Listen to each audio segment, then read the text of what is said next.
The Democratic National Convention kicks off in Chicago as President Biden is among the names scheduled to speak tonight. And Secretary of State Antony Blinken arrives in Israel, preparing for what he calls a decisive moment in ceasefire talks. The Morning Rundown starts now.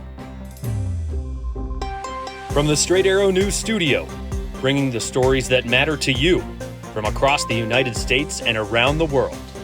This is the Morning Rundown. Today is Monday, August 19th. Thank you for joining us. I'm Kara Rucker. The stage is set in Chicago this morning, where we'll see the start of the Democratic National Convention.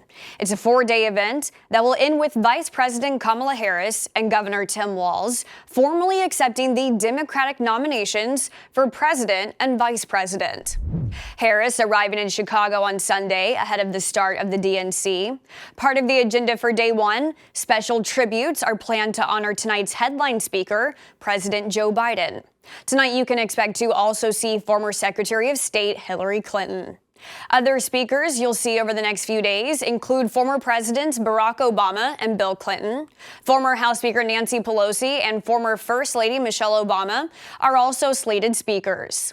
The city's mayor says Chicago is prepared and ready, beefing up security inside and outside the convention, with thousands of Gaza war protesters planning to descend on the city over the next few days.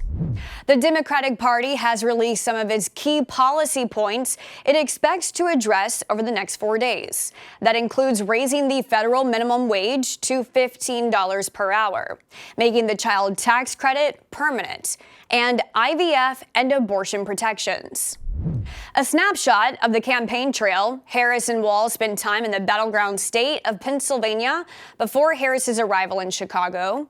Former President Trump will be back in Pennsylvania today after also spending time over the weekend in the Keystone State.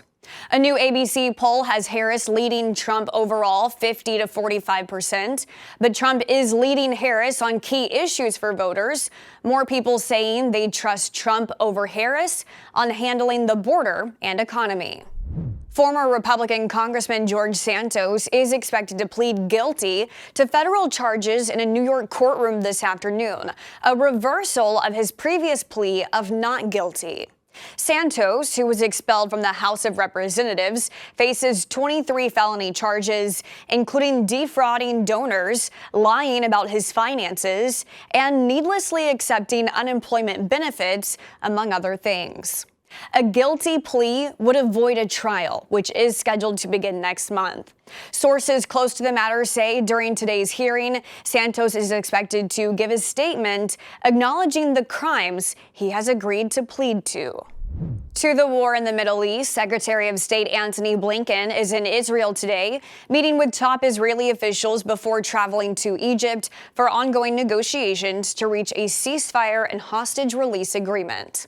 This is his 9th trip to the region since the war first began, telling the media at a press event in Tel Aviv this is their best and perhaps last chance at reaching a deal. This is a decisive moment, probably the best, maybe the last opportunity to get the hostages home, to get a ceasefire, and to put everyone on a better path to enduring peace and security. Netanyahu's office has expressed cautious optimism that a deal can be reached, but Hamas is accusing Israel of stalling efforts to reach a deal in order to continue striking inside Gaza. Israel is still bracing for a potential attack by Iran, adding more pressure for a compromise at the negotiation table.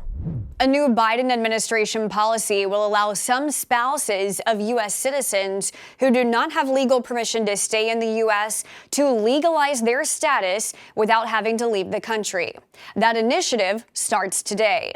It's known as Parole in Place, the new policy allowing migrant spouses to apply for a green card and eventually get on a path to citizenship. To be eligible, they must have been continuously in the U.S. for at least 10 years, not pose a security threat, or have a disqualifying criminal history, and have been married to a U.S. citizen before June 17th, the day before the program was announced.